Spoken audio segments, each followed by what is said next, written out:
All set.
Josh, can you hear me? Hi, Julian. Thank you.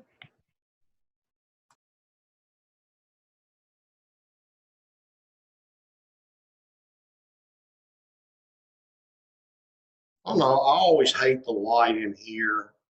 How the light does. Makes me look like my face is real red.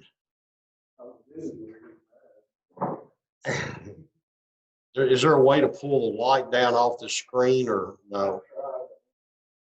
You may have to put on some makeup, Sean. No, my thing was one of the smart ass said I need to put on some makeup. I don't know who that was yet. That was me. Johnny, how you doing, Johnny? And okay, you? I'm doing fine. How you doing, John, per year? Miss Murdoch, how are you?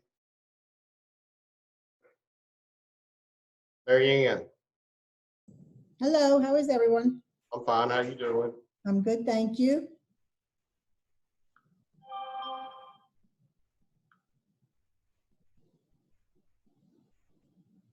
You don't care about me, Sean? Sir, I didn't catch that. I said, you don't care about me, huh? Why don't see you on there at all? Because he's blocking. I do now. How you doing, Chuck? I'm doing good. How about you? I'm okay, buddy. Where'd you buy some land at up in Westpage? The old 31 road running up there.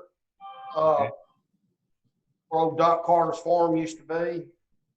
About 100 acres, sir? Yeah. So I'd like to put a cabin up there so people can enjoy, you know. Yeah. I'd like to find me a real log cabin, the shell of it, so I can put it on. I may know where one's at. Let me check on it. I'd be interested in it.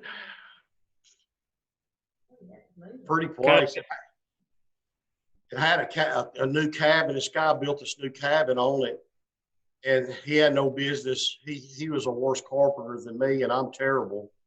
Nothing was squared on it, looked awful. And I told him, I said, hey, just bulldoze that thing in a pile and burn it and bury it. He couldn't believe I'd done that, but I did, and I'm glad I done it. Yeah. You know, years and years and years ago, I used to get them log houses, take them apart and take 2 or 3 of them and build one out of them. I'd really like to have you.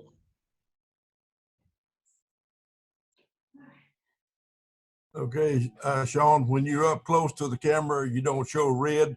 When you go back in your chair, you show red.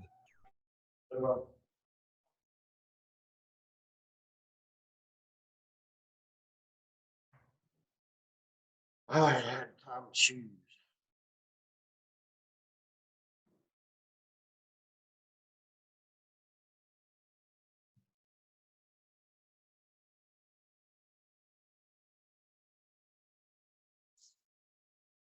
How's Miss Massey doing, Johnny? I hadn't heard from her this week. I talked to Nema last week. She's still at Nema, ill at her. That's about the extent of it. Yeah, I talked to Nima and Michael and Roe. Roe come by the polls early voting, so I got to talk to him for a while.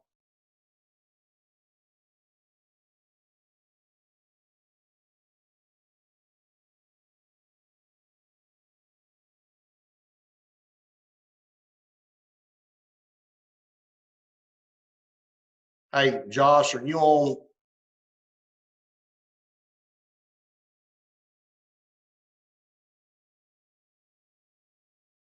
Josh, can you hear me? Hey, Sean, go ahead. The concern that I have is, when we do our regular meeting, our council meeting, sometimes we're being broadcast when we don't realize we're being broadcasted. And some of the public has put some stuff out there. You know, when we all see each other, we get to cutting up and talking and stuff like that. But apparently some of that stuff has got put online earlier. So what I'm telling you is most time when you tell us, hey, we're going live now, then we're actually live. We're not live earlier than that. I know we're pretty civil and pretty straight up on this board, and I felt the city council has always been, but you know, we talk differently and cut up and have a good time. We like each other. Some people took that the wrong way. Before we go live, before I hit the broadcast button, Yeah. I let everyone know, as I'm going to do right now, because the clock has just struck 5. So we are going live here in 3, in 2, in 1. We are now live. At this point, members of the audience are being able to join, and we are going live on Facebook momentarily. So everyone, we are live.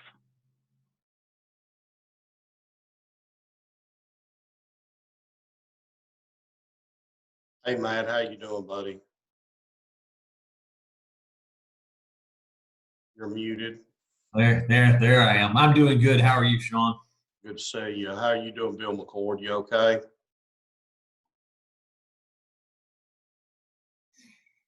He's muted too. I'm here. I'm okay. I tried riding my bicycle yesterday and the wind was so strong. The one way I was riding was a whole lot easier than the other way. So I didn't ride a lot. I have a suggestion for you. I was thinking the same thing yesterday, and I got out there and I said, it's too windy and I won't get anywhere. So you know what I did? Took some Sure. trash bags and went and picked up trash on the side of the road. Well, I'm glad to hear that for Gallatin. That's great. If I'd have known you was going to do it, if you gave me a call, I'd have certainly joined you because I had nothing to do. You know where Harris Lane crosses the railroad tracks there? Yeah. You know, that place was awful, terrible. I guess all the people throw their trash out when they're waiting on the train or something. Well, I knew the Girl Scouts was doing that yesterday, but I certainly didn't think you was ever a member of the Girl Scouts.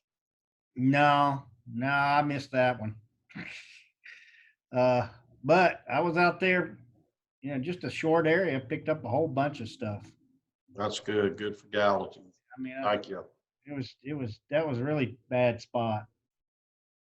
Still could use some more. So if you get the hankering, there's still some more trash further up near the entrance to Gap.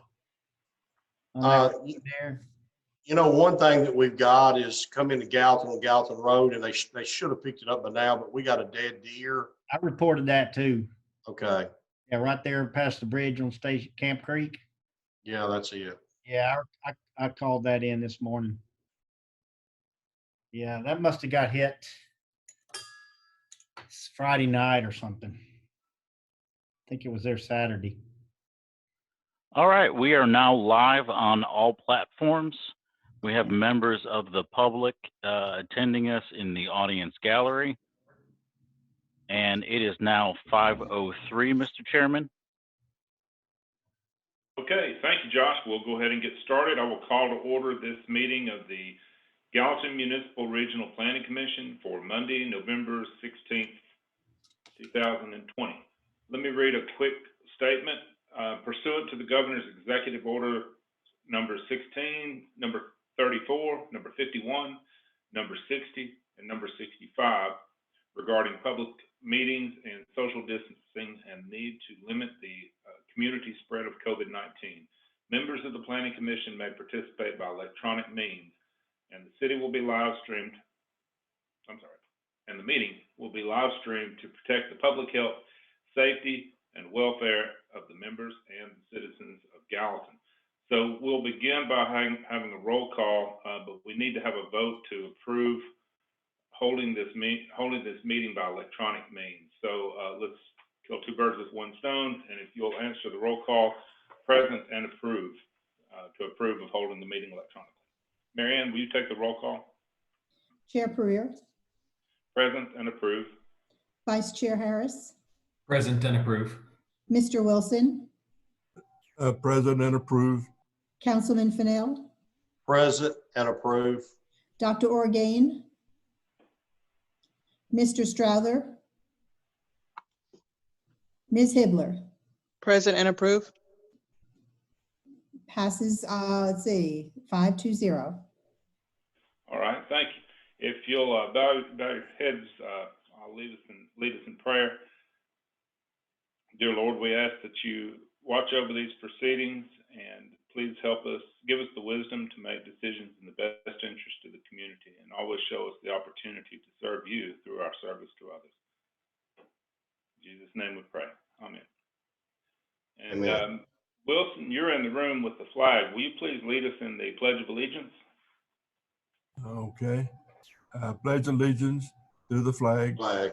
United States of America, to the republic for which it stands, one nation, under God, individually, with liberty and justice for all. Thank you, Mr. Wilson. Mr. Wilson, do you have minutes to submit to this body? Yes, thank you, Mr. Chairman. I got minutes dated September the 14th and September the 28th. I moved we approve. We have Second. a motion to approve, and we have a second was that by Councilman Fennell? Yes. Okay, thank you. We have a second by Councilman Fennell. Hope everyone has had an opportunity to read over the minutes. Is there any discussion on those? If not, I'll call for the vote to approve. Miriam, will you please take a roll call vote to approve the motion to approve the minutes? Chair Pereira, Approved. Aye. Vice Chair Harris, Aye. Mr. Wilson, Councilman Fennell, Dr. Orgain, Mr. Strouser, Ms. Hibbler. Aye. They pass 5-0. Thank you. Tonight's agenda, we have 6 items. Well, we have 6 items on the consent agenda, although 2 of them have been deferred. And then we have items 7 through 11 on the regular agenda. The consent agenda consists of, I will read through them for the record. Item number 1 is resolution number 2020-159. It's surety renewals and extensions, City of Gallatin. Number 2 is item number 2020-069. It's Meadow Glen at Fairway Farms, Section 3, final plat. That one has been deferred. Item number 3 is also Meadow Glen at Fairway Farms, Section 4, but it has been deferred as well. So 2 and 3 have been deferred. Item number 4 is Gallatin Industrial Center Phase 4 preliminary plat. And item number 5 is Gallatin Industrial Center Phase 4 final plat. And item number 6 on the consent agenda is Noble Park Townhomes preliminary plat. So before I open it for to the commission to discuss those 6 items on, well, 4 remaining items on the consent agenda, I will open a public comment if there's anyone in the audience who would like to either have one of those items pulled and placed on the regular agenda, or if they would simply like to comment on one of the consent agenda items. Josh, do we have anyone from the public who wishes to speak? So at this time, if you are a member of the public and have joined us via computer, please raise your hand using the raise your hand function at the bottom of the screen. Also, if you're joining us via the telephone and your last 3 is 652, you can hit *9, that's *9 to raise your hand through the Zoom portal. And we have Brad Simpson with Barge Design and James Fenton with the EDA office. So Brad, your line's been unmuted. Hi, Josh. Thank you for that. Just wanted to bring up that I've gotten some updated addresses for items 4 and 5. The plats, the preliminary plat and final plat that were submitted had addresses for a couple of blocks that were sharing an address. We, for the client, we've separated some of those. That's the only change. I just want to at least make that aware to the Planning Commission. Thank you.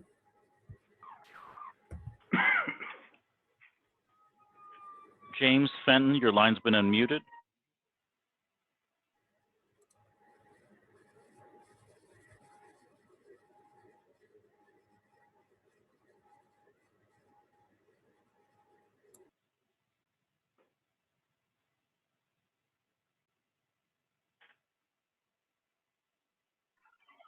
I'm sorry. I'm simply here to reinforce what Mr. Simpson just stated.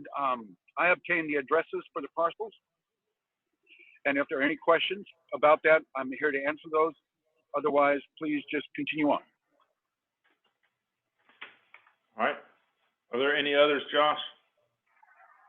That is everyone that has raised their hand to indicate they'd like to speak on this item. Okay. By the way, I just need sound check. Can y'all hear me okay? I can. Very good. Yep. At this time, I will close the public comment regarding the consent agenda, and I'll ask the commissioners, does any commissioner wish to remove any of the items from the consent agenda and place them on the regular agenda? Seeing none, I will entertain a motion to approve the consent agenda. Motion to approve. That was a motion by Matt Harris. Second. Second by Councilman Fennell. Any discussion on that? All right, then all in favor of the motion to approve items number 1, 4, 5, and 6 of the consent agenda, please indicate by responding aye. Mary Ann, will you take a roll call vote? Chair Pereira, Aye. Vice Chair Harris, Mr. Wilson, Aye. Councilman Fennell, Aye. Dr. Orgain, Aye. Mr. Strouser, Ms. Hibbler. Aye. Passes 6-0. Thank you, Mary Ann. We will move on to the regular agenda, and the first item on our regular agenda is item number 7. It's resolution number 2020-160, Sumner County Courthouse site plan. Who's handling that item for us? Jillian Ogden, staff planner. Thank you. Go ahead, Jillian. Yes, this is the site plan for the Sumner County Courthouse. It will be on 2.2 acres, and it will be located south of East Main Street and west of South Boyers Avenue. The property is zoned CC, which is Core Commercial Zone District, and administrative and government uses are permitted in the CC zone district. These are very similar to the plans you saw 2 weeks ago for this proposed courthouse. Once the conditions of approval are met, the site plan will comply with code. This includes a height variance, which was granted by the BZA last month. Staff does recommend approval of this plan with 11 conditions. Thank you. Yeah, do we have a representative for the applicant present online?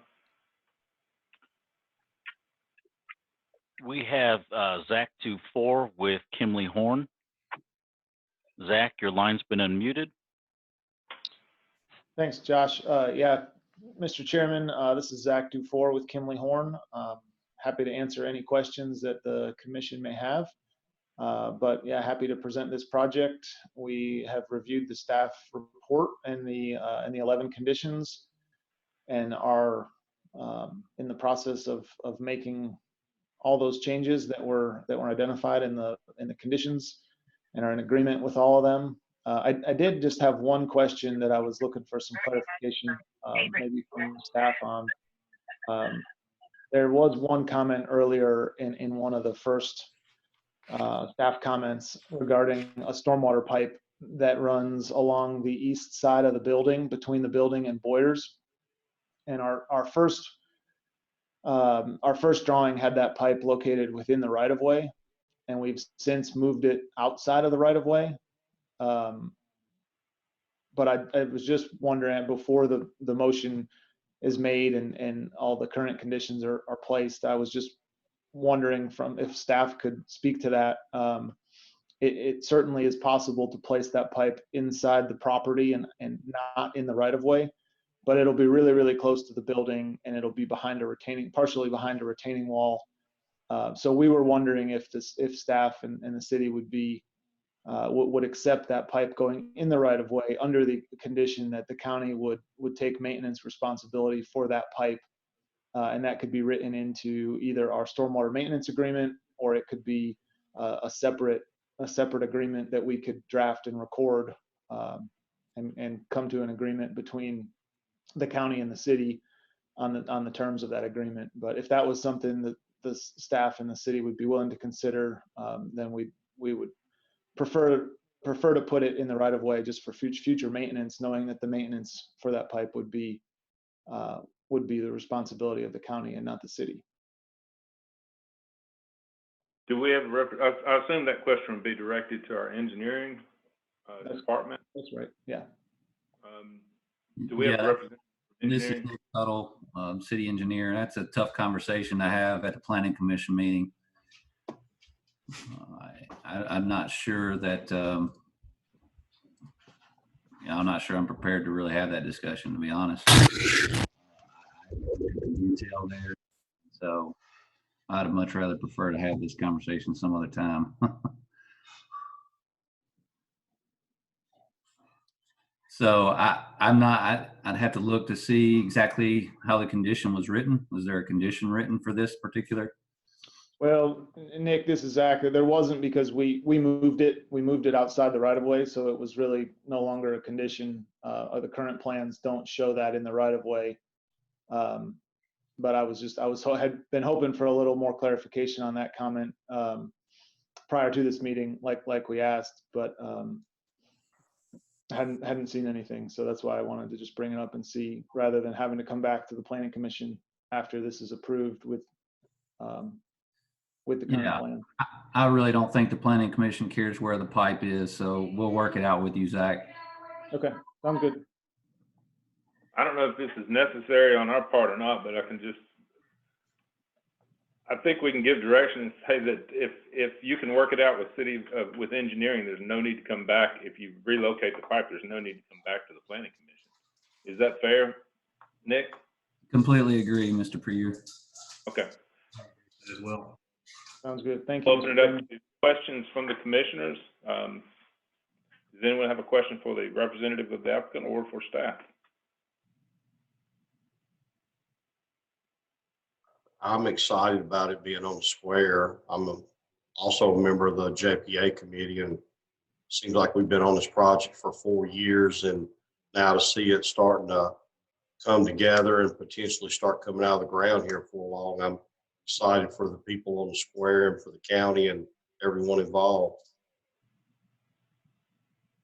I looked this over and tried really hard to come up with a couple of questions, but the only thing I could find is that it's a well done plan, and this is I don't have any problems with it. I don't have any concerns, and I don't have any questions.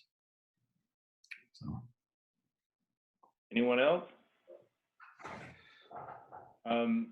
Zach, will this building last more than 25 years? That is the design intent. Absolutely. Wonderful. Then in my lifetime, I'll never have to suffer through another worry about whether Gallatin loses its courthouse. Great. We're excited for the project, and it looks great. I will entertain a motion. Motion to approve. We have a motion to approve by Councilman Fennell. Second. Second by Mr. Wilson. Noted the sidebar with the sewer line with Nick Tuttle. Any further discussion? Then I will call for the vote. All in favor of approval indicate by saying aye. Approval of the motion with all staff conditions. Mary Ann, will you take a roll call vote? Chair Pereira, Aye. Vice Chair Harris, aye. Mr. Wilson, Aye. Councilman Fennell, Aye. Dr. Orgain, Aye. Mr. Strouser, Aye. Ms. Hibbler. Aye. Passes 7-0. Thank you. We'll move on to item number 8, which is resolution number 2020-161. It's 1160 Nashville Pike, final master development plan. Mr. Chair, if I could, just for the record, I've got an interest in this project, so I'll recuse myself from voting on this item. Thank you. Let the record show that Matt Harris recused himself from the deliberation on this item. Who's handling this item? Which staff member? Dustin Shane, staff planner. Go ahead, Dustin. All right, so this is a FMDP on the north side of Nashville Pike. It's converting a former residence into an office space. It's between Warwick Road and Niagara Way. Next slide. You can see what they're going to do is come in on the backside and create a connection to Lifford Lane, and then put in some commercial style parking back in the rear. Next slide. This is their grading plan. They originally had a bioretention pond. They've removed that, and they've got kind of a bioswale type structure there. We do have a condition that says you must meet all stormwater conditions that are placed on it. So I'm pretty sure they can follow whatever guidance engineering wants to give and make sure that works out. Next slide. They did amend the buffer yard plan to meet code. So what you see before you is compliant with code and does not require an alternative plan. Next slide. Here's just a picture of it. We don't expect the exterior to change that much. Next slide. This is a part of the Nashville Pike overlay plan, showing the idea of basically connected backage roads and connected drive aisle accesses between parcels. So you can see this is what was originally envisaged for this parcel, connected driveways and parking lots. So what we're going to end up doing with the backage road of Lifford Lane is not the exact same, but meets definitely the intent. Next slide. However, we do still have as a condition that we want them to remove the culvert and the driveway access onto Nashville Pike to meet the guidelines of this plan. We also need them to install a 6-foot wide sidewalk along Nashville Pike and provide pedestrian access to the front of the building. This is reminiscent of the Kirby Electric plan that was approved 4 years ago. Getting an echo. And if you'll recall, at that time, Planning Commission did require that the applicants remove the existing drive. So we're wanting to stay consistent with that plan and have that uniform access management plan implemented. So that's why we're putting that as a condition on the applicant. Thank you. Thank you, Dustin. Do we have a representative for the applicant present? There we are. Last 3652. Your line has been unmuted. You will still need to hit *6 to unmute yourself. Hey, this is Andy. Can everyone hear me? Yes, go ahead, Andy. Okay. This is the first time I've called in on my cell phone, so just making sure I hit all the right buttons. So we are in compliance with having the entrance removed along Nashville Pike. So we're okay with that. The only thing that we would like to address before the Planning Commission tonight is the sidewalk along Nashville Pike. And I know that the Planning Commission has a history and a good history of doing a good job of making sure sidewalks get implemented around town.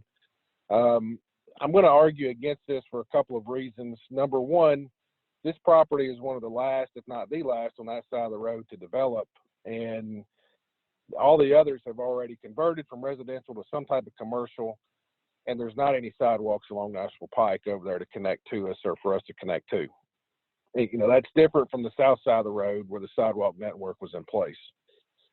Second reason is we've talked to some of the other businesses over there, and we feel like if we have a sidewalk along the road without an entrance, it is going to encourage people, and this has happened with some of the other businesses located over there, that they're going to not be able to find how to get into these businesses already. They're going to stop on Nashville Pike and use the sidewalk infrastructure that we build to walk up to the building. And I know that's not the intent of the sidewalk, is to have people park on Nashville Pike and enter the businesses from there. So we would like to ask the Planning Commission to waive the sidewalk requirement for those reasons stated. The other comments we're willing to comply with, and we'll get engineering taken care of with stormwater. and lose the entrance as well. So I'll stay here. If you guys have any questions for me, just let me know. Thank you, Andy. So do we have any questions from members of the commission for either the applicant or for staff?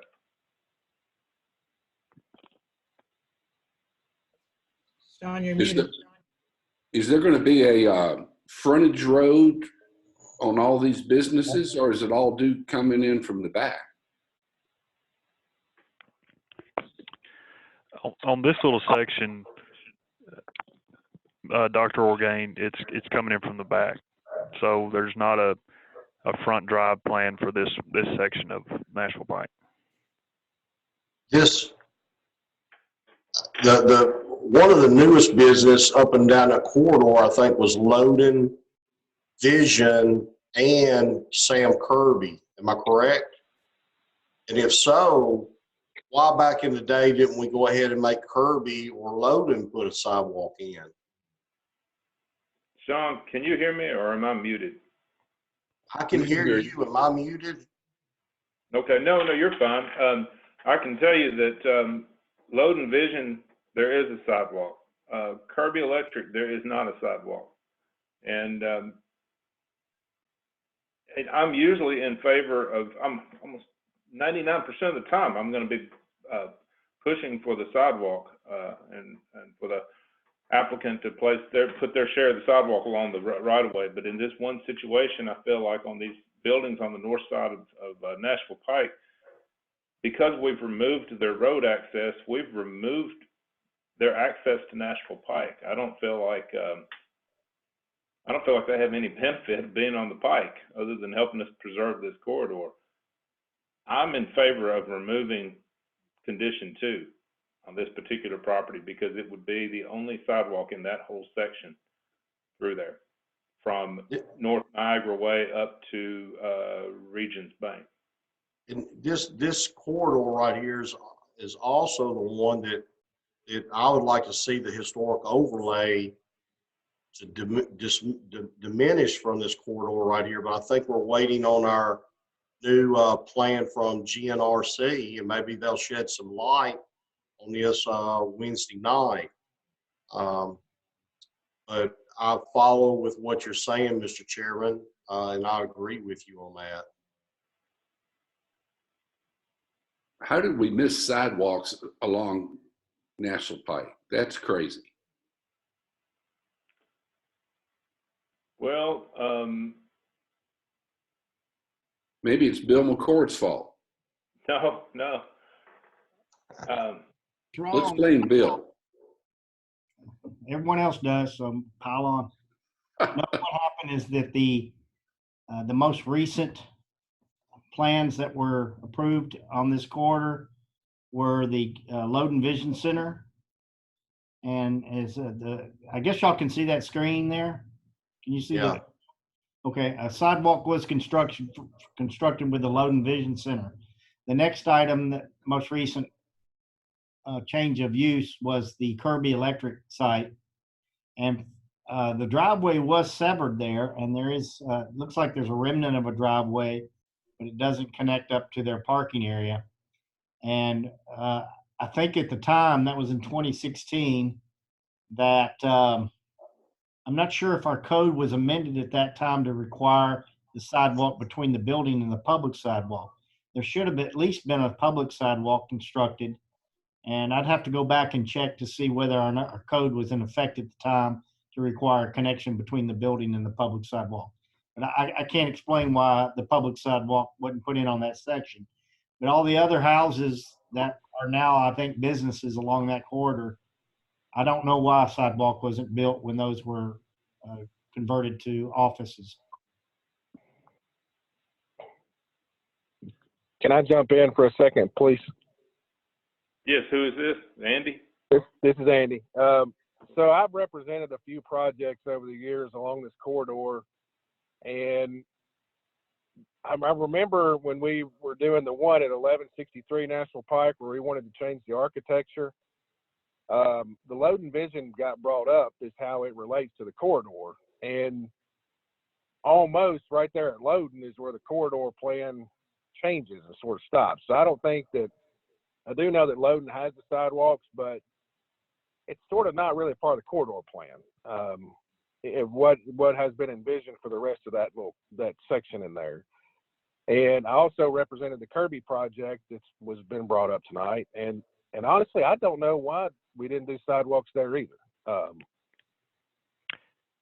don't even know if they were brought up as a comment, to be honest with you. I didn't see anything in the minutes. This is Dustin. I didn't see anything in the minutes from 2016 about sidewalks. No, I don't remember it being a topic of conversation. And maybe, for whatever reason, where we're at here today, I agree with Dr. Orgain. How did we get to this point? I don't know, but I don't think it would be fair to impose it upon the last property to develop along the corridor. Well, I will clarify that the Loden Vision Center building, as well as what is now Reliant Bank, I think it was Commerce Union Bank, is part of the corridor plan. And as you can see on the aerial photograph that was shown earlier, that they do have the interconnected driveways in the back of the buildings. And that is consistent with the plan. The only thing that modified that slightly was the redesign of that to allow for the extension of Tulip Poplar Drive through those two lots. So resulted in a replatting of those lots. It didn't change the corridor plan or the zoning on the property. So, Mr. Chairman, this is Josh. Would the applicant be amenable to utilizing the fee in lieu of for the sidewalk on Nashville Pike, given this would be the only piece of sidewalk in 6 to 8 lots?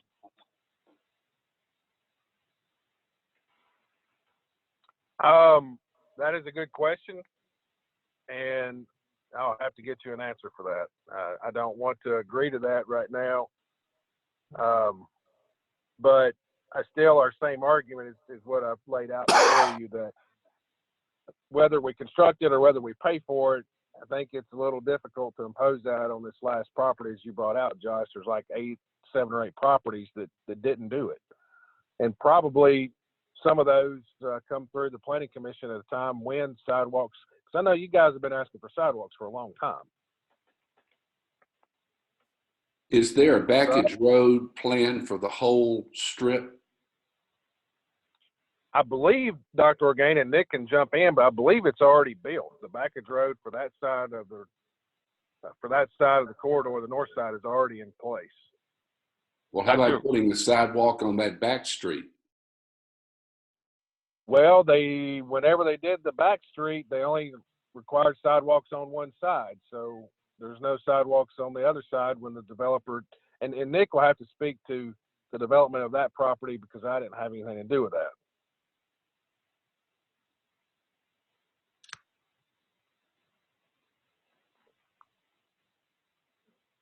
Dr. Orgain, this is Nick Tuttle. There is a backage road constructed between Warwick and Niagara / North Martin Vineyard Way.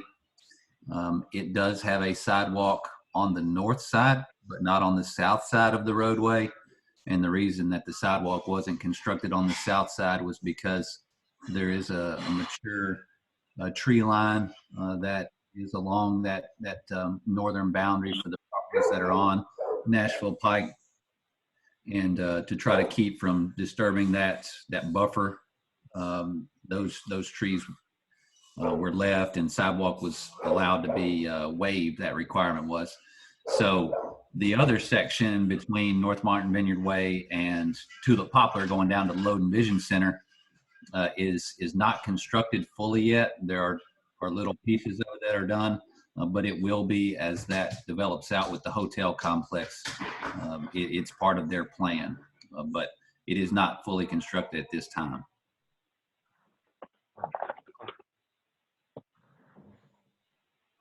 Nick, I have a question. Were you wearing a red shirt like 5 minutes ago? He changed colors. He's throwing me off. I'm ready to change clothes. I'll just state again, 99 times out of 100, I'm going to be pushing for the sidewalk, but I don't believe that, I don't believe it's reasonable to demand it of this property for so many reasons that we brought up tonight. One being that we were not consistent in doing so along that whole north side, and number two, this property gets no benefit of the connection to the street, up to the main street. I do think that if we have to require sidewalk connection to the nearest community sidewalk, that they could put a strip of sidewalk there in the back by the parking lot to just go straight out to whatever that road is that's running behind them, so that they have a pedestrian connection. But I would not be in favor of requiring a fee in lieu of putting the sidewalk in on the front. Maybe the sidewalk connection to the rear sidewalk would be reasonable, so you have pedestrian access. So other comments?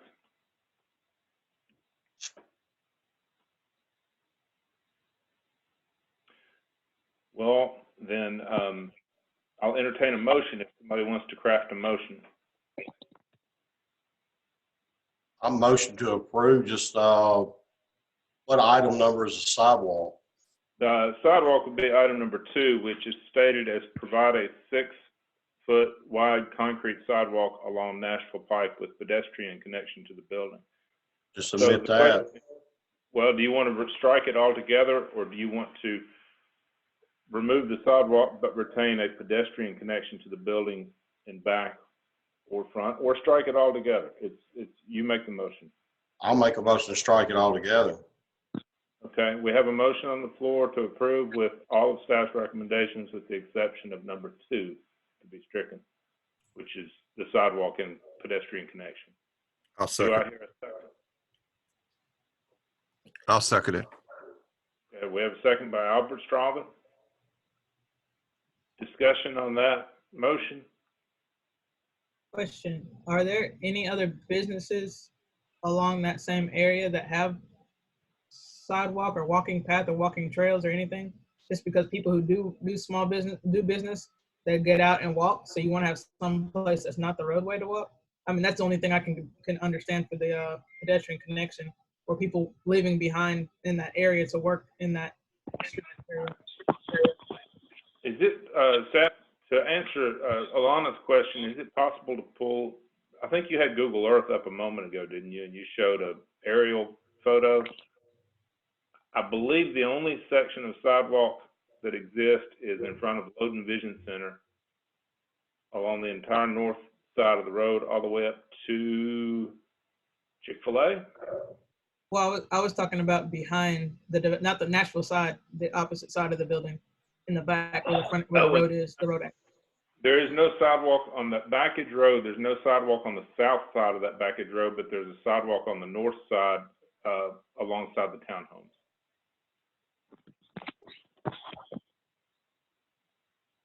Nick was explaining. Is there plans to be a sidewalk? Well, the sidewalk on the south side would disrupt the root system of that tree line that they're trying to preserve. Well, I'm saying on the north side, where there's already the existing sidewalk piece, are they going to do that whole, I guess, block area? Is that the intent? From Niagara way all the way towards the Ridgeland Bank, like that whole, I don't have an arrow, I can't show you. Yes, ma'am. I'm pretty sure the answer to that is yes, but I'll let the engineer answer. That's correct, Ms. Hibbler. It will go for that entire block as part of the Preston Park subdivision development. Okay, thank you. So we have a motion on the floor to approve, but striking number 2, condition number 2, and we have a second by Albert Strauben. Any further discussion? Seeing none, I'll call for the vote. Marion, will you please take a roll call vote? All in favor indicate by saying aye. Chair Pereira, Aye. Mr. Wilson, Councilman Fennell, Dr. Orgain, No. Mr. Souther, Aye. Ms. Hibbler. Aye. It passes 5 one recused, and one no. Thank you. We will move on to item number 9, which is resolution number 2020-157. It's a zoning code amendment from the Gallatin Planning Department, and this item will come with a public comment. Which staff member is handling this item?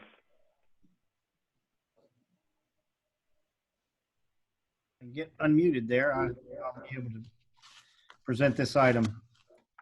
Commissioners, this is an item that we had considered, discussed at length at our last meeting in October. We also had discussion about this at our work session 2 weeks ago. It is a proposal to change the zoning code, Article 12, Section 1201, pertaining to fences and walls. It would change the code to require a coated or similar material fence in all development, and not just those associated with a site plan or final master development plan. It also would require fences and walls of 7 feet, 8 feet tall, up to 10 feet tall, to be approved by the building department. That is a code requirement, a building code requirement.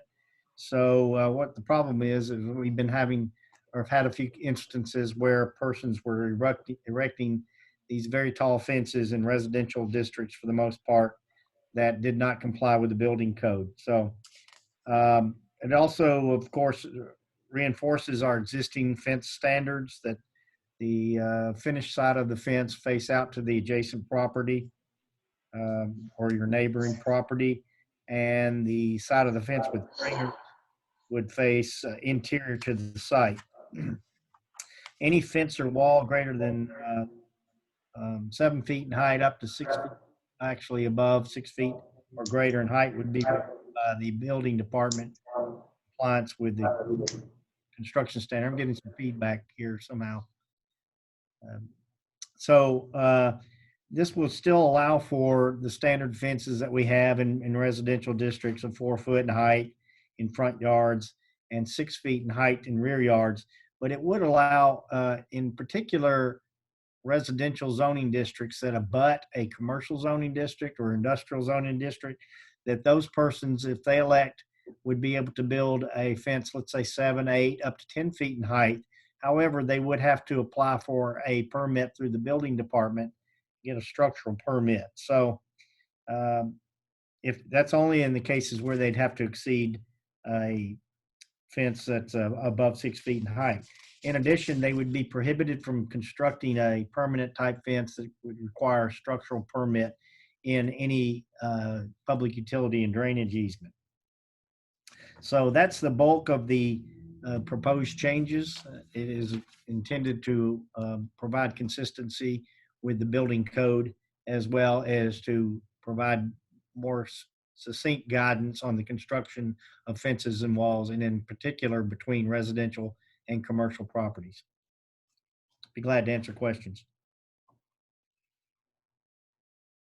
And also, I want to mention that we have Chuck Stewart, our building official. He is online also, that will be able to answer questions. Mr. Stewart, if you're there, please, do you have any comments to share with us? Yes, thank you, Mr. Chairman. Just a little clarification here. Retaining walls start at 4 feet. 4 feet or higher has to be permitted, because they are by statement they're retaining dirt, fill, whatever, and they have to be permitted and requires engineering. The fences, as I've said to you earlier a few weeks ago, what Bill and I had discussed this morning and discussed several times is fence permits will go through the planning department that would apply for a fence permit. And then anyone wanting to erect a fence would come to the building across the hall to see us here in the building department. We'd take a look at what they were doing to decide if they would need a permit for that fence, because we have to make sure that these fences are loaded. We have to make sure that they're not going to be holding back stormwater drainage or anything. it's a good idea for the city to have some kind of control on fences, especially if they're in a public utility drainage easement or something of that nature. So we're going to need to take a look at them. Is it more work than we want to do? Maybe, possibly. We got our hands full now and adding something else to us here, but that's just something we have to do. So my feeling is that this ordinance that Bill's come up with, I think is good. I think it works for the city of Gallatin. When these fences start exceeding 6 feet, that's when we have to start being really concerned about them. But retaining walls start at 4 feet, you know, because you put retaining walls in, you end up having to put guards on them to keep kids from riding off of them on a bicycle like I would have done when I was a kid. It's just some safety issues there we have to take a look at. Chuck. Thank you, Mr. Stewart. Let me open, before we start a discussion, let me open public comment on this. Is there anyone in the public who would like to speak in regards to item number 9, which is the zoning code amendment regarding fence regulations? At this time, if you are a member of the public, please indicate you'd like to speak on this item by using the raise your hand feature at the bottom of your screen. We have no phone-in callers. However, if you're fooling me and you are on the phone, you can hit *6 to raise your hand or *9 to unmute yourself.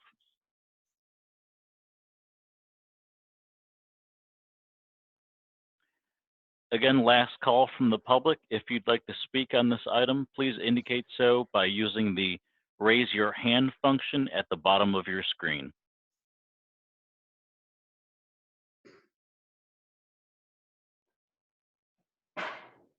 Mr. Chairman, no one has raised their hand indicating they'd like to speak on this item. Mr. Chairman, may I speak?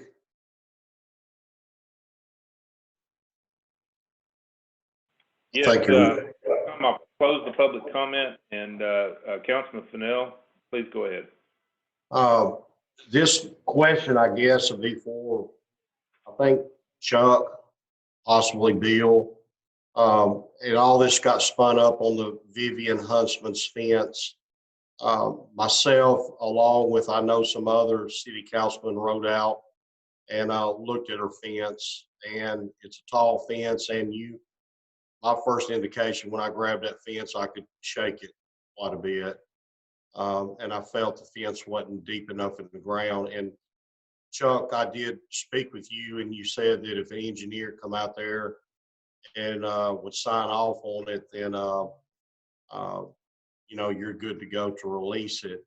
An engineer did go on site. Richard Jones did, and you know, told the Miss Vivian Huntsman that she would have to put some 6x6 posts, so many feet all the way down through there in concrete to make the fence permissible.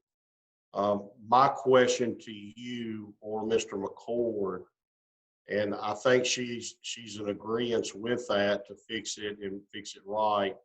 And I do see a need in this item right here, this resolution. I understand it, I get it, but she went to BZA and there was a ruling from BZA on this. Where does that go? That's my concern. Where does it go now from BZA? It will come to the council. Am I correct in saying that? And what kind of ruling we have on it, since engineers looked at it and gave his opinion and advice on the construction of the fence? Well, I will answer that if I may, Bill. BZA rulings do not apply to the building codes. The Construction Board of Appeals applies to building codes.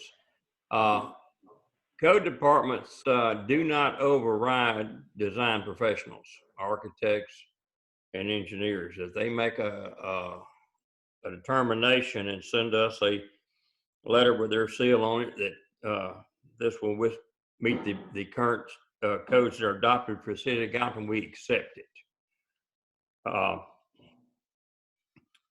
The major concern, as I spoke before, was that airborne debris during a wind event. So on a 7-foot, 8-foot tall fence, there's not a code inspector in the country that can tell you if that fence meets that load.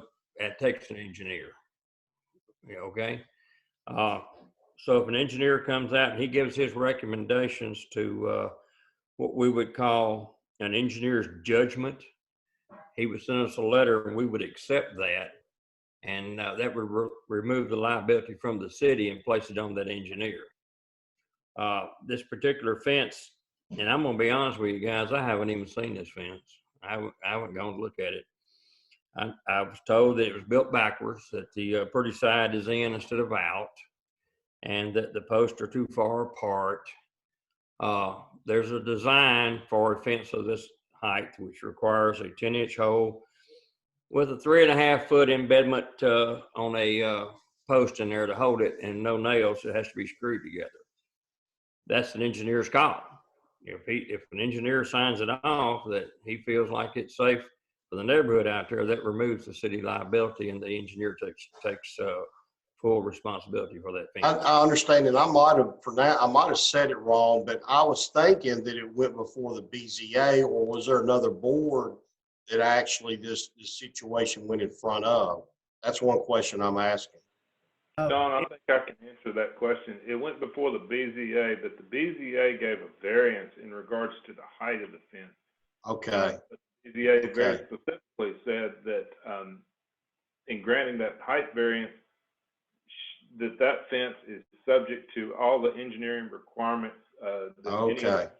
8-foot fence. So that still has to go before Mr. Stewart's department. Okay. All right. You got me where I need to be. I understand it fully now. Okay. All right. Yeah. I understand, for future reference, if I understand the city attorney correctly, a person can seek relief against the BZA by going to Chancery Court. Okay. All right. Very good. I would like to make a motion to approve this ordinance change, or this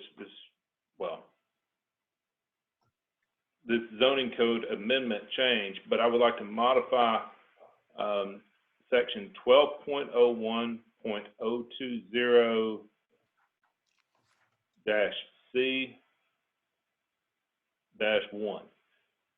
And what that refers to is that this ordinance, or the way this is written, states that chain link fencing shall be vinyl coated or coated with a similar material and colored dark green, brown, or black. I think that's a great thing to do, and I would sure recommend that anybody putting a chain link fence in consider making it vinyl coated. But I think as far as writing an ordinance that has to be applied uniformly across the city, that's a pretty high standard. So I would suggest that we remove the part about vinyl coating. It adds a lot of cost, and in some situations it's cost prohibitive for folks. But I need others to weigh in on that. That's my motion, is to approve this, but changing that paragraph to remove everything from the word chain link on in that final paragraph. Chairman Puryear, I need a little bit of education there. When you say vinyl coating, you're just talking about the coating on the fence. You're not talking about the blinds or the slats. Are you talking about the blinds or slats that goes down in the chain link to buffer the site? No, this is talking about the actual fence material. You know how old chain link fence can get kind of rusty looking. Well, the vinyl coating protects it, keeps it from rusting, and it does preserve the fence, but it adds a lot of cost. Okay. Some neighborhoods, some areas, that can really be cost prohibitive for folks. It can be. And Chair, I'll second your motion so we can continue the debate about it, and add for the comment, you beat me to the punch. That was actually the change that I was going to recommend as well, for the same reasons. So I think we talked about that in the work session, that while that makes sense in a lot of areas of town, that's for for some folks, and cost prohibitive and is a little much in my opinion. Mr. Chair, Yes, go ahead, Mr. I McCourt. want to clarify some language that is included in this proposed change. We had, the way this is written is that we removed which is required now, the vinyl coating standard from site plans and final master development plans only, which is a current code requirement. And by the way we reworded this, it would apply to all fences, regardless of whether it was just related to a site plan or final master plan. If the intent is to only relax the coated fence material from just residential, like single family residential or duplexes, things like that, then what we would need to do is restore that language that is shown as stricken out, so that site plans and final master plans would still be required as they are today to provide the coated vinyl coating, either dark green, brown, or black. So I think that was really what y'all had discussed, that you didn't want to necessarily remove that from site plans and final master plans, but only from residential fences. Thank you. Yeah, thank you, Mr. McCord. That's exactly what I intended, and you've corrected us. So, Matt, if you would withdraw your second, I'll restate the motion. So withdrawn. Okay. So I'll withdraw my original motion and then restate it to say I'll make a motion to approve, but change item 12.01.020-C-1 to restore the words that were stricken out in that paragraph, the approved as part of site plan or final master development plan. Just to restore those words, and I think that fixes it. So do we have a second on that motion, Mr. Harris? You do, second. Okay, so for discussion, are there any questions? Does everybody understand what we've done there? Well, seeing no discussion, I'll call for the vote. Mary Ann, are all in favor of the motion to approve with the change to that one paragraph, C1? Then indicate by saying aye. Mary Ann, will you take a roll call vote? Chair Pereira, Aye.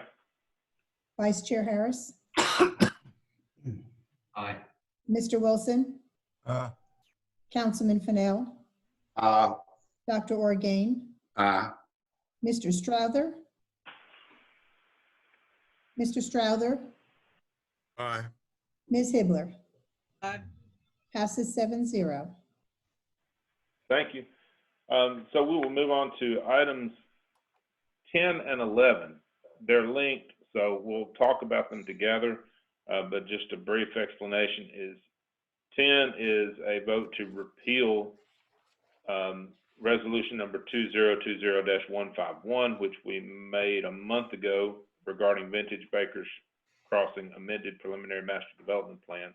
And then 11 will be to approve the alternate plan. So with that, and there will be a public comment with this item group 10 and 11. Which staff member is presenting these two items? Jillian Ogden, staff planner. Thank you. Go ahead, Jillian. Yes, to start off, we have included in your packets a resolution for the repeal of resolution number 2020-151, which was for Vintage Bakers Crossing amended PMDP. As you'll recall, this was approved at the previous Planning Commission meeting in October as a major amendment by the Planning Commission with a recommendation of approval to go on to the City Council. At the work session 2 weeks ago, the applicants came before you to discuss an alternative plan which addressed many of your concerns from the previous version of the plan. And so in order to consider the alternative plan with the changes, you would have to repeal this previously approved resolution. The applicant did elect to defer from the City Council agenda this month in order to bring this before you at the Planning Commission meeting tonight. So to go into the alternative plan, which we did discuss, at the work session. This is for the Vintage Bakers Crossing apartments. This is with along Tulip Poplar. Apartments in this area have been proposed since the inception of the plan in 2006. I've gone into the history at multiple meetings. I'm happy to answer any questions if those come up. But apartments in this area have been proposed for a number of years. So the the changes proposed in this plan are to decrease the number of units that they originally proposed from 264 to 252.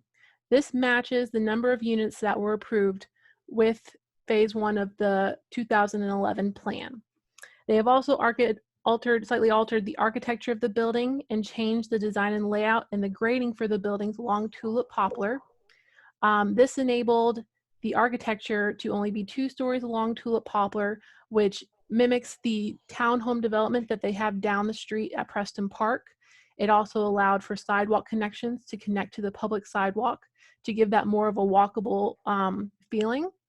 Additionally, this plan does remove most of the development, all of the development from the floodway and most of it from the floodplain. This is a vast improvement from previous versions of this plan, and I have a couple to pull up here, which all showed the apartment going very far back into the floodway. So this one pulls it up and keeps the density at 252. We've done extensive work on the history of this development, and the applicant has tried to address all of your concerns so that you may consider this a minor change to previously approved plans, particularly the 2011 plan, and then vote on this item tonight. Again, first you would have to repeal the resolution, which was included in your packet, and that wording was worked with the attorney's office, and then you would have to consider the alternative plan tonight. Thank you. Thank you, Jillian. Do we have a representative for the applicant present? We have Greg Harris and Gina Emanuel, and I believe Greg Summerlin. Please let me know if I missed anybody.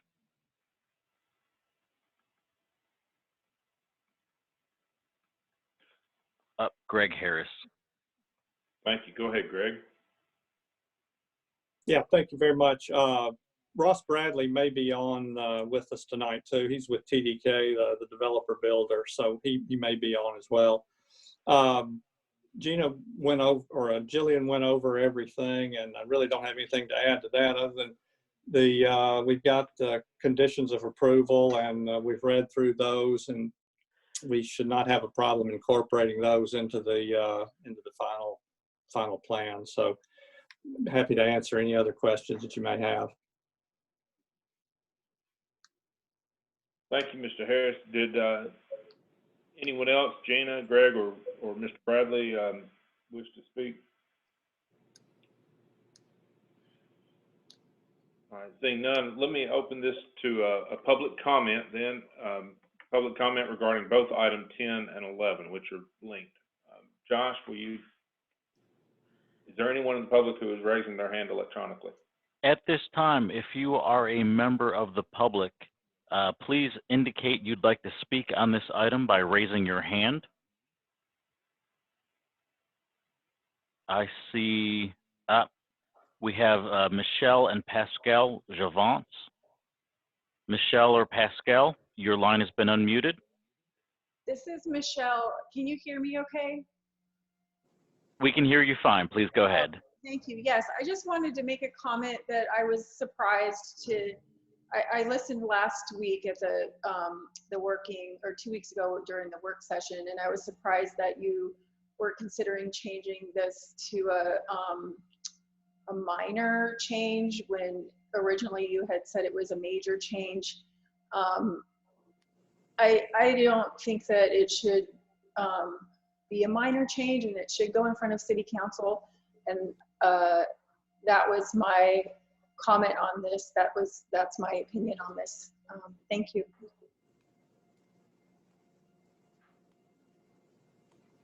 Thank you, Michelle. Is there anyone else who wishes to speak? Mr. Chairman, no one else has indicated they'd like to speak on this issue. We have received no emails or phone calls ahead of this meeting.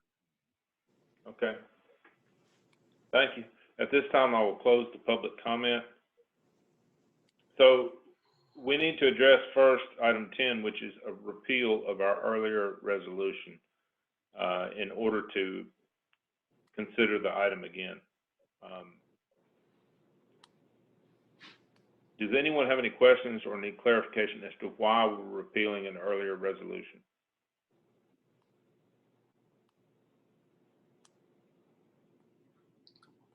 Okay. Then I will entertain a motion regarding item number 10 to repeal resolution number 2020-151. I'll make the motion to repeal resolution 2020-151. Okay. Do we have a second?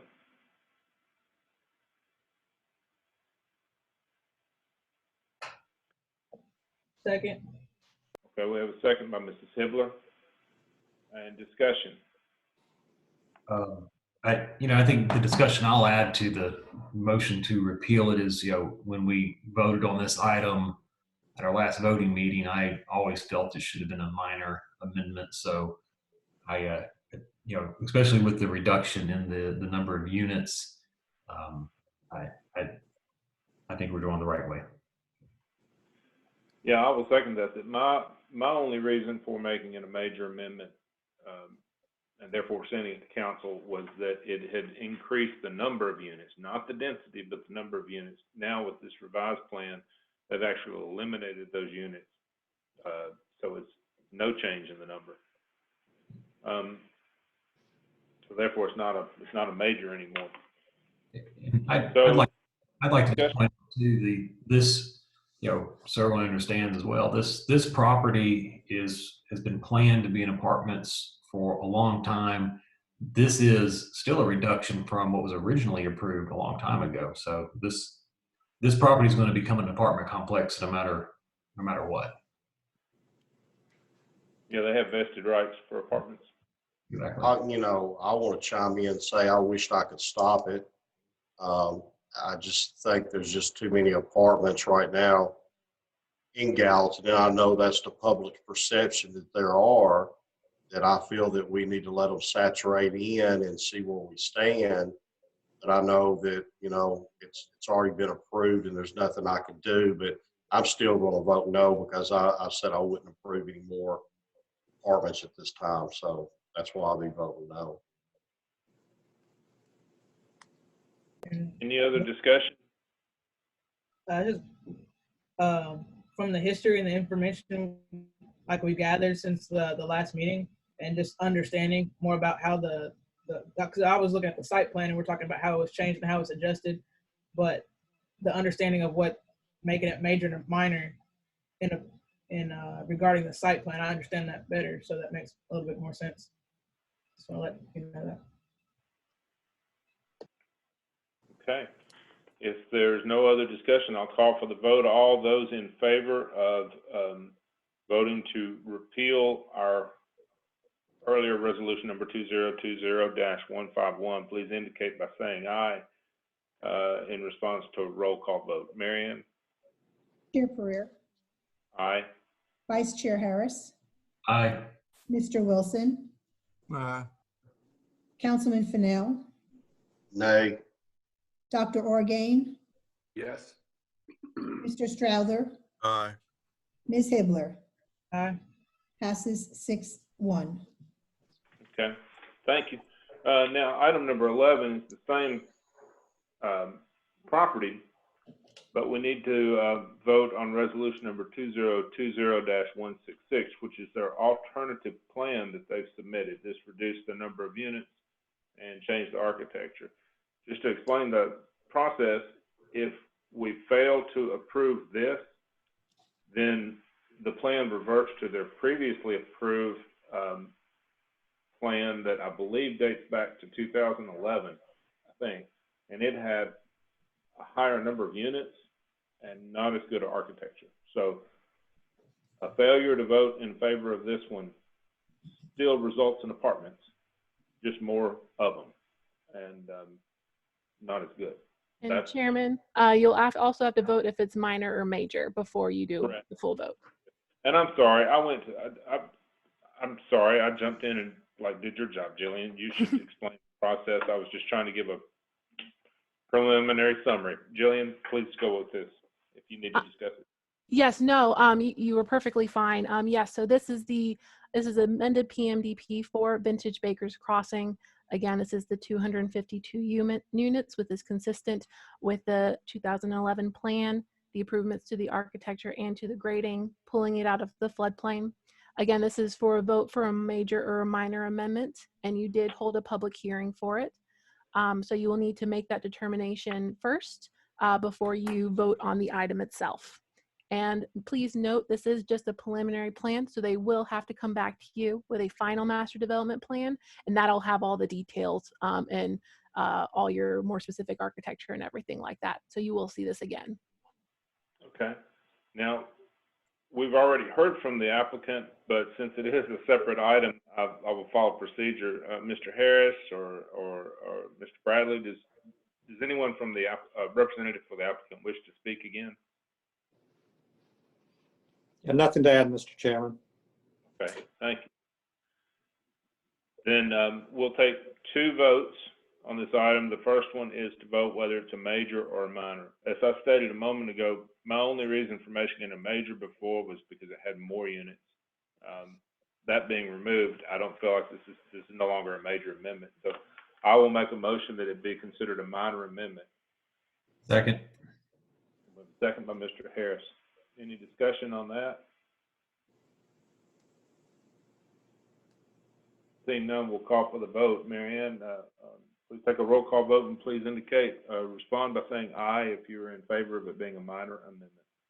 Chair Pereira, Aye. Vice Chair Harris, Aye.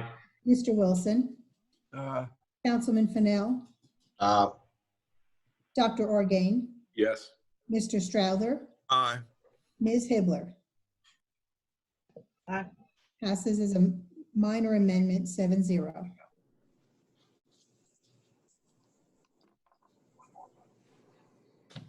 I do want to make, we had a public comment under 10, but just to make sure I've handled things correctly procedurally, is there anyone from the public who would like to address the details of the amended preliminary master development plan before us? If you are a member of the public and would like to speak on this item, please indicate so by raising your hand and I can unmute you. If you've spoken previously on the previous item, you should have the ability to unmute yourself either at the bottom of the screen or by hitting *9 if you're on the telephone. So again, the public comment is open for this agenda item.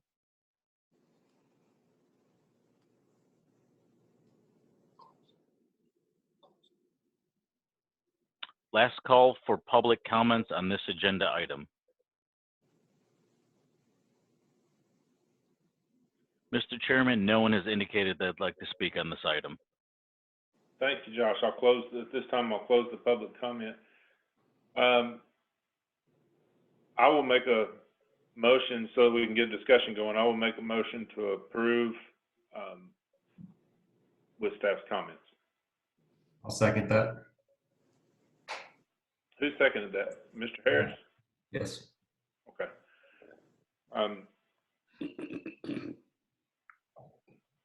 Again, I'll just emphasize that this is not a choice of to do apartments or not apartments. This is the choice of whether to do the old plan from 2011 or this plan. And I do believe this plan is a better deal for the city. And I appreciate the applicant has made some concessions to eliminate some units and improve the architecture significantly. Well, it was a good looking plan to start with, but they've made changes that are all for the better. We have a motion on the floor and a second. Any other discussion?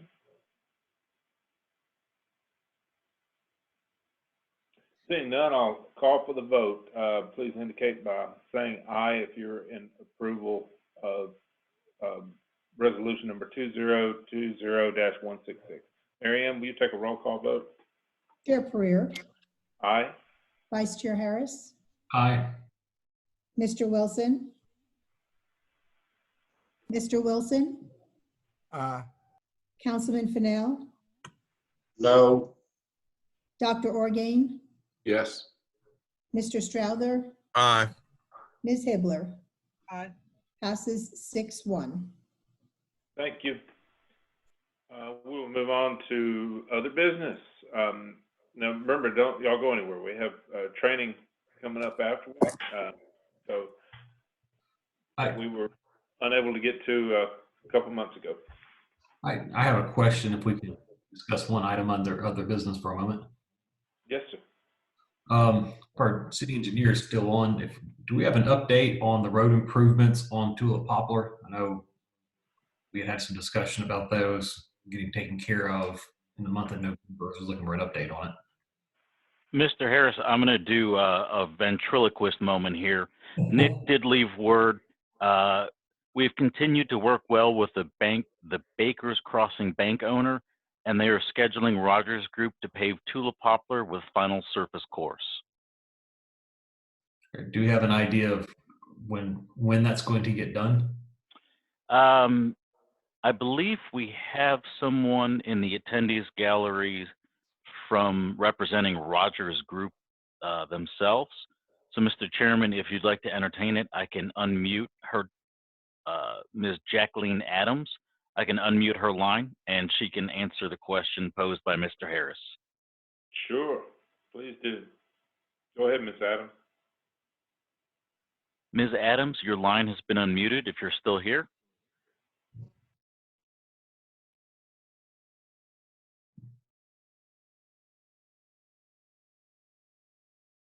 We may have caught her off guard.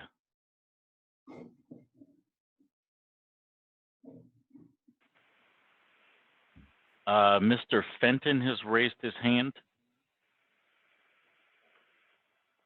Is that Mr. James Fenton? That's Mr. James Fenton. Go ahead, Mr. Fenton. Thank you, Mr. Chairman. Our office and my board voted well over a year ago to contribute up to $30,000 to make sure that that road gets paved. And so we're supportive of this and just need to move forward. All right. Thank you. I think maybe, Mr. Harris, if staff can get you an answer to that this week. That would be good. My concern is we called the surety on this road and then extended some grace and some additional lead time for something that was going to get done in the month of November, and we've quite frankly had some beautiful paving weather here the last few weeks, and nothing. So I would like an update just to make sure that it's getting done as we were promised. Mr. Harris, just so you know, the surety was called and they're working on getting us the money. So that will help get that road completed. The Home Depot one. I don't know if that's for I think that's for the road also. Yeah, the Home Depot one I was aware of it. The surety, we were in the process of getting that. This was more tied to the apartment complex. But okay. So, Mr. Harris, I'll have Nick follow up with you tomorrow when he returns to the office. That'd be great. I appreciate it. So, Josh, do we have any other business or announcements before we move into our training session? We do. Jillian, if you want to go to the next slide, please.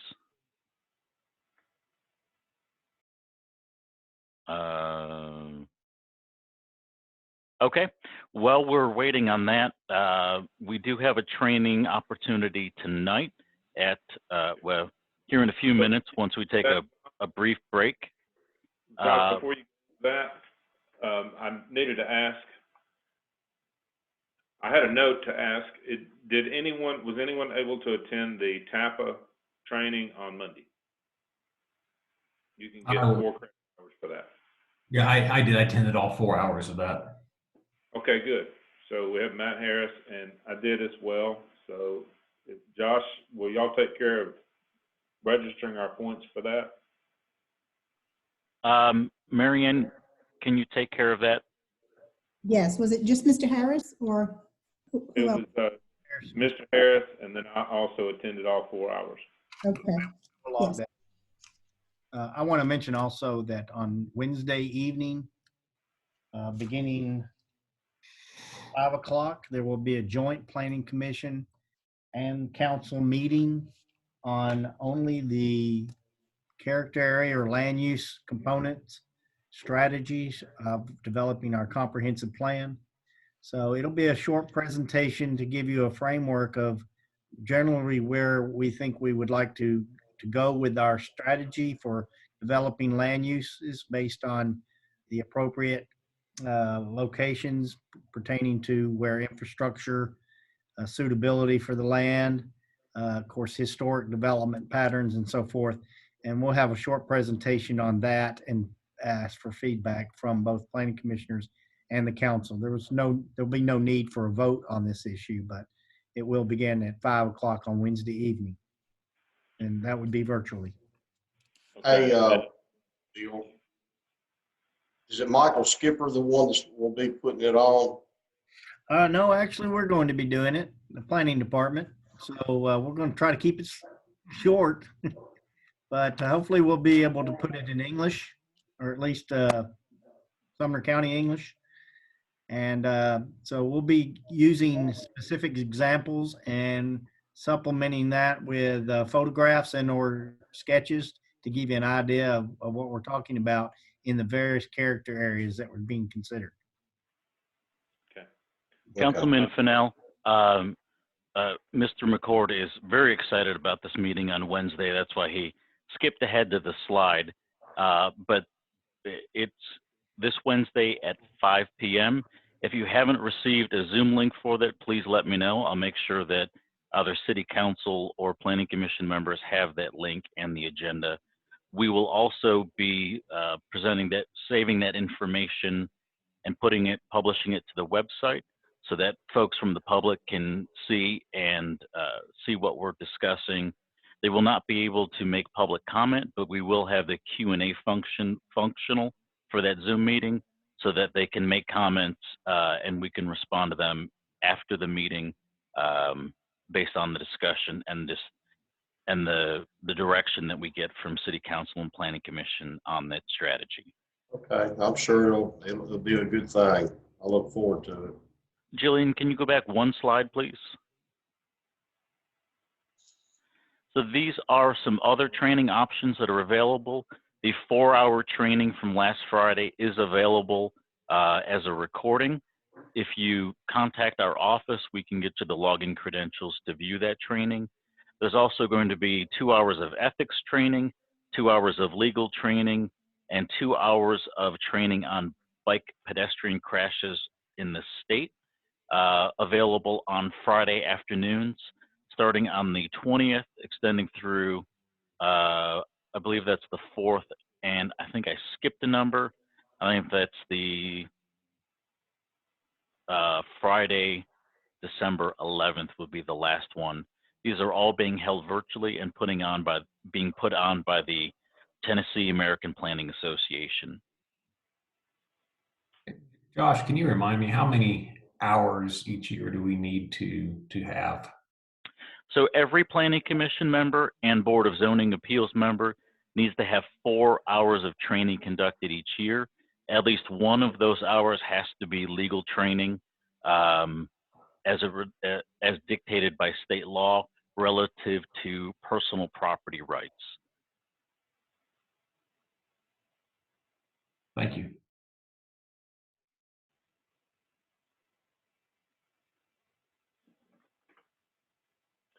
So, Josh, I believe we have a speaker.